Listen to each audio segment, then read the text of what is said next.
Season 5, WatchPitch podcast and YouTube channel. Look what we're doing. We're taking our masks off. Forget about it. We're beginning to relax a little bit, which I love, and I'm sure all of you do too. This season is dedicated to what we're doing after the mask, after COVID. It's not like COVID has gone away, and in some parts of the world, of course, it's brutal, and people are still radically suffering from the impact of this pandemic. But there are countries that are starting to thaw with vaccinations rolling out. We're getting increasingly more successful at addressing this pandemic and coming back to a new normal, not normal, but a new normal. And I am so thrilled because just a couple of weeks ago, Dennis and I met. This is Dennis Diefenbach with the QA Hello. company. We are having this conversation from Paris. He is in Paris, and I am here in Asheville, North Carolina. Dennis, thank you so much for joining the WatchPitch podcast and YouTube channel. It was a pleasure to meet you during the Knowledge Graph conference, where I was a judge and panelist to listen to at least 10 pitches from all over the world. I think at least 4 continents were represented in that pitch competition.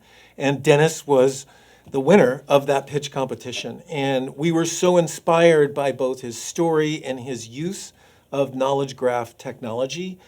And one of the things that I wanted to do was to offer an invitation to Dennis to see if he could join us to talk about his journey here during the pandemic and post-pandemic. But I also wanted to spend a little time just discovering more about your company, because the QA model is an integral part of customer engagement for everybody now. And you get this.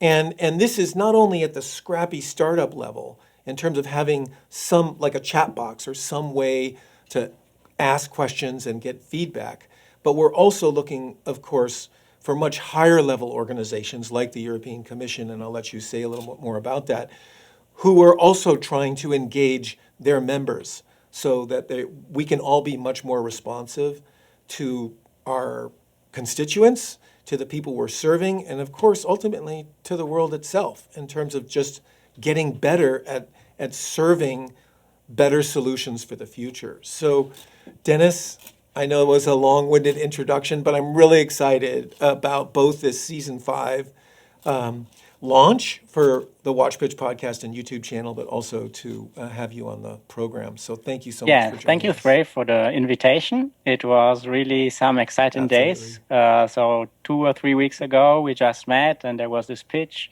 and it was already some excitement in the company. What will happen? How we are going to present our product? Then we were very happy to win, and we are very happy to have this occasion to speak with you and to have this discussion. Thank you. Yeah, oh, absolutely. So one thing I'm noticing is your accent sounds less French and more German. And there you are in Paris. So tell me about why Paris and in relationship to your company, of course. So basically, in life, you never know where you land up. In fact, my mother is Italian, my father is German. I passed a lot of time in Italy. I studied university in Germany, and I arrived to France for my thesis. I mean, I would have never predicted that, and that's why I'm here. I see. Nice. So this Paris is home at the moment. Great. So tell us about the QA company, because, you know, I have to say, behind the curtain, during our discussion with the judges, you know, it was a tough decision to make. And I think we were also very inspired by not just, you know, your pitch and your technology, but also the kinds of solutions you were coming up with that were going to serve such a broad marketplace. And so can you tell us a little bit about your company and your technology? Yes. So basically, we think that it is the right time for question answering solutions. So we are researchers originally, and if you look at conferences now, there are a lot of conference paper about question answering systems, question answering technologies. But on the other hand, it is not that easy to implement them into industry. So our mission is basically to bring this latest advancements from research to industry and make our customer take advantage of them. And of course, it is not easy because these technologies are complicated, and that's why we are offering these services around. And in particular, one of the technologies that we offer, which are heavily relying on knowledge graph, this is a technology that I developed myself during my PhD thesis. There is an accelerator by the university that followed us.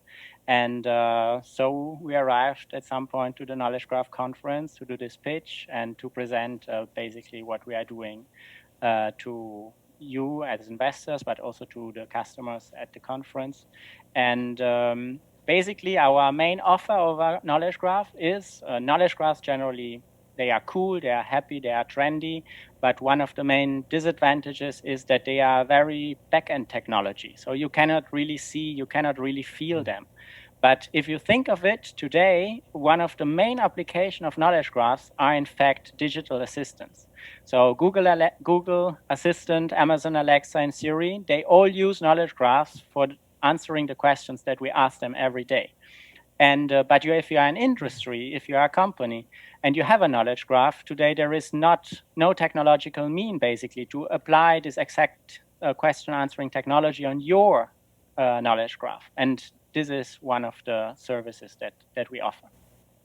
And how were you able to leverage that technology and, of course, your proprietary sort of intellectual property to work with, well, one of the biggest knowledge reservoirs is Wikipedia and the Wikipedia base. I'm wondering how you're able to access that to basically provide that question answer value to your customers. So in fact, maybe you are saying Wikipedia, but our main knowledge resource is Wikidata. It's a side project. It's a side project of Wikipedia. It's not so known, but in fact, it is the wiki that from the Wikimedia Foundation that receives most edits every day. So it's really a growing repository.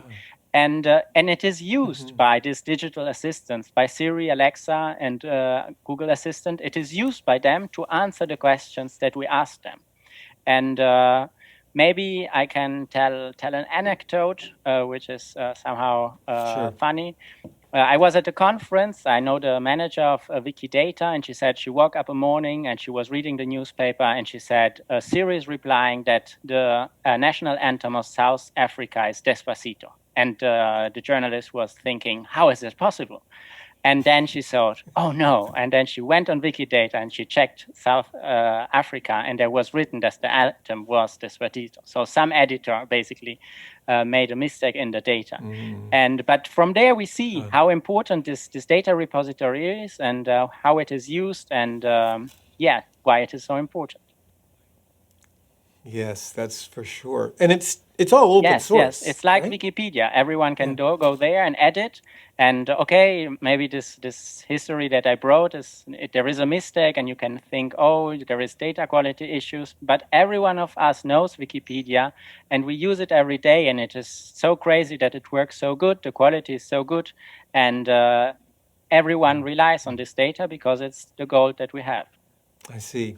So when you have a customer, the European Commission, how did you get that customer, and how are they using your company and your technology? So it was at the very beginning. Our company was not even started. We had an online demonstrator, and someone of the Commission contacted us. We are still working with him every day, and it is really fun. Great. And they said, we watched at your demonstrator. We tried to implement it.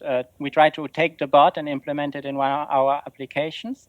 And from there it went on. He said, can we work together? We made the first contract.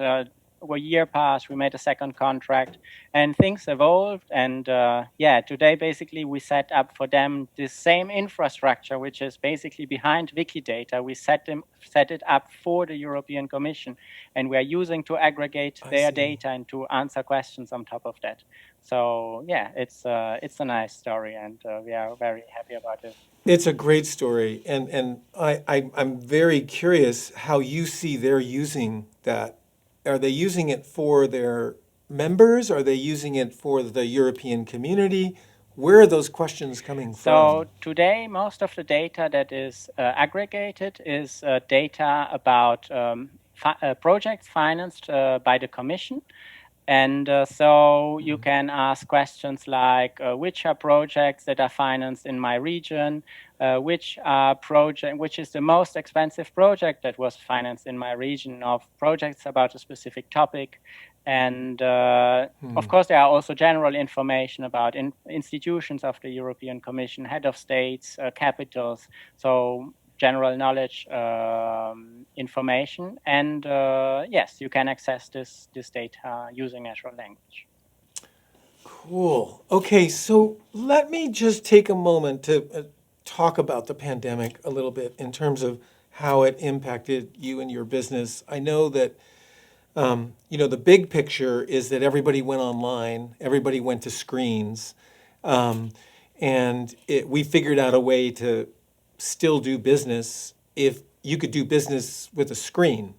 If you were a restaurant owner or a brick and mortar store, you were suffering. There's no doubt about it. And it seems like your business probably wasn't impacted that much by the pandemic. Is that accurate? That's in fact true. So for sure, there were companies that struggled a lot, but there were also companies that had a lot of advantages of it. From our side, the disadvantages were the team is spread. We couldn't meet in person every day. It was less communication, so we had to find means to basically avoid that people get lost, or that people feel also alone, or are not feeling part of the team. But the positive part was it was much easier to get in contact with people that are far away, because before you had to go there in presence at a conference, but now you could just at 11 in the night join in and say, hello, I'm here in France and you are in California, and nice to meet you, and have a discussion. And probably this before could not have happened so easily. And I hope that this is a lesson that we learned from the pandemic, and that will basically stay, that it is possible to work along long distances without having to meet in person necessarily. On the other side, we are all happy that it is over, and here in France, bars are opening again, restaurants we can eat outside. So yeah, it's another life. Yeah.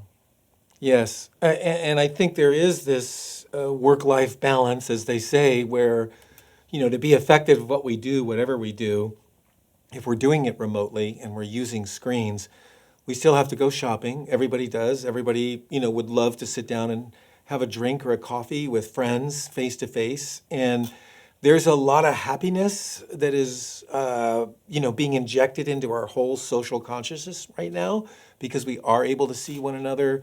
I know just a couple days ago, I was with family members physically, to celebrate a birthday, and we wouldn't have done that, and we didn't do it last year. So just those little things, I think, are also helping all of us to do a lot better job of just connecting. And that actually translates into our business. But I love this added benefit that your market, and of course your partners, and maybe even eventually your employees, are people who could live somewhere else in another time zone, and that's perfectly acceptable. Yeah. I think we learned that people, in fact, can work in any place at any time. On the other hand, it is good to see them. It is good to do things together. So after the first lockdown, one of the first things that we did is that we organized a social event. We take all the restrictions that we had, but we met together, and we even went 3 days so away, and just to pass this time, and it was important. So this team building is very important. Yeah, very good. So in terms of your team, what are the key positions that you have filled right now for your team? And is there a position or two that you'd like to add rather soon? So we are a very small team. We are a young startup. We were founded in end of 2019, so we have not even 2 years. We are, it is even difficult to quantify. So really staff that works there every day, we are 4, but there are some internship students. We have some people. So we have a person that is doing the commercial side, which currently is not even paid, but he is full time on this job because he believes in it. And so, we have developers. We have this salesperson. We have one person that that maintains the contact with the university and with the lab. And we want to grow, of course. And many people are doing many things at the same time, but that's how it is. Yes, it is. It's true.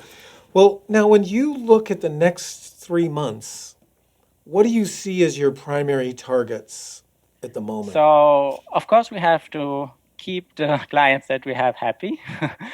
We are on some projects we are working on, so that is very good. We are exploring more markets. For example, we have some ideas of markets where we would like to go in, which we think are attractive, but we basically have to speak with clients and to see if they agree on this vision and if they have these needs. And finally, we have a bit to invest some time more in research to basically fix some issues or to improve our workflow, to automate stuff. Mainly this three things. Yeah. Yeah, no, those are good. And then if you look at the next 3 quarters, if you could speak a little bit about those goals, I wonder if you might say a few words about that. Because I think, and the reason I'm asking this, of course, is I think every startup has got to be thinking about the next 3 months, but also about the next 3 quarters. And, some people will even say the next 3 years. But I think as a startup, you're thinking every 30 days and probably in the next 3 quarters. And everything that happens within that time frame is then going to impact the next 3 quarters and maybe even the next 3 years. So I think whatever you're able to share, I think will also help other startups understand, the focus and also, the larger goals as well. So I'm not sure if we have really some fixed goals. I would rather say we are market driven. So we are trying to investigate the market. So what we currently do is that we basically fix or we imagine markets where we think our solution can be successful. We have 3 main markets that we identify. What we do is that we try to get in contact with people over different means, over conferences, over LinkedIn, contact them, speak with them, have a market response, and based on this market response, basically then react. Because everything else, especially in a startup, it's difficult to plan. Even 2 months ago, no, it was 1 month ago, at some point, we were contacted by a client, which was totally, no, not by a client, by a potential client, by a lead, and it was completely unexpected. And we have a project now, and it's cool. And who could have planned that 2 months ago? It was impossible. And I think it's just like this. One has to be flexible. Yeah, truly. And do you feel like that new client came on board because of something you did, like that you reached out, or was it something that they just organically searched and found you and then contacted you? One of our strategies is to basically work with partners. There are many there are many companies in the knowledge graph area that basically construct knowledge graphs for company. They structure their data, they integrate it, they align it with existing data, and so we have some partnerships with these people because for us it's the easiest to have some knowledge graph which is there and to put something on top. So one of these clients basically arrived with a partnership. So thanks to a partner. And that is a very promising strategy too. Nice, that's great. And I think that is a super smart way to approach your business, is looking for other people who are in a similar business, where now there's a community, or what I call an ecosystem, where people now can refer to one another to really meet those needs. In fact, the Knowledge Graph Conference was one of these places, because there is an ecosystem, there is a community, and And how many online virtual conferences have you been in? Was that the first one? Um, and the reason I'm asking is I wonder what's going to happen to those kinds of conferences as we move to being able to be comfortable enough to have in-person conferences. I think we could genuinely lose something if we don't figure out a way to integrate a virtual conference with a live conference. Yeah, it's a good question. Yeah, so what are your thoughts? So Yeah, for right? sure, what we are currently seeing already is that we have a conference that is similar to the Knowledge Graph conference. It will be in September in Amsterdam, or at least, yeah. And they plan it as a hybrid conference. And I see a lot of conferences that are planning in hybrid mode. I think there will be still people that don't feel safe enough to leave. There are other to move. There are other people that really want to go out and just take the Yeah, chance of and course. travel. Of And course. I'm Yeah. not sure what people will do. So we learned that it works. We learned also that often it is a pain because still I don't know. I still this morning we were struggling. We're still Yeah, not connecting. Yeah. and you Yeah. it Yeah. is. I mean, then the internet connection is down, and someone has to install a video conference tool that he didn't try yet, and yeah. Right. Yeah. So, but I don't know what people will. Sorry, the people will decide basically. Will there be always many people who will participate online? Then I think this hybrid thing will stay hybrid. If there are too few, then it will stay. Yeah, They'll let yeah. that go. Yeah. I Yeah. cannot predict. Good. Yes. No, but it's good to know that there's these developments happening where the hybrid version at least is Yeah, going to yeah. get tested. And then you just look at the engagement. So the last question I'd love to ask as a startup founder is there are a lot of startup founders who tune into this podcast and the YouTube channel. I'm wondering if you have any counsel for them as they navigate a very difficult life as a startup founder and anything that you're doing for your own well-being that is working for you, and then anything that is also that you know is helping your business because of choices you're either making or not making. This is a difficult question. I would say that you need to be your own compass the whole time. So many people will tell you many things, that you do things good, that you do things wrong. I think there is no clear strategy. So these people give suggestions. Sometimes it sounds like imperatives, but they are not.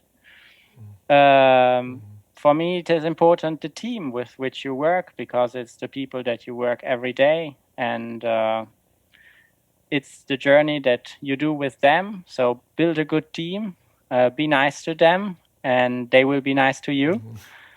And otherwise, you can just try. You cannot do more. Right. Yeah. Oh, that's so true. And I was really heartened to hear that you decided to take 3 days with the team and just like we're taking a break. We're going outside, like yeah, it's really great. And at the end of the day, we're all people and we have very similar needs. And if we can address those, then we're willing to work hard. There's no problem with working hard. We love that too, especially if it's something we're Yeah, yeah. passionate about. But we still have to connect as humans. And so glad we're now turning a page slowly on COVID and seeing some progress as we look forward. I really appreciate these guiding principles that you've shared. Is there anything else you'd like to add about your business or your leadership? This is now very unexpected question.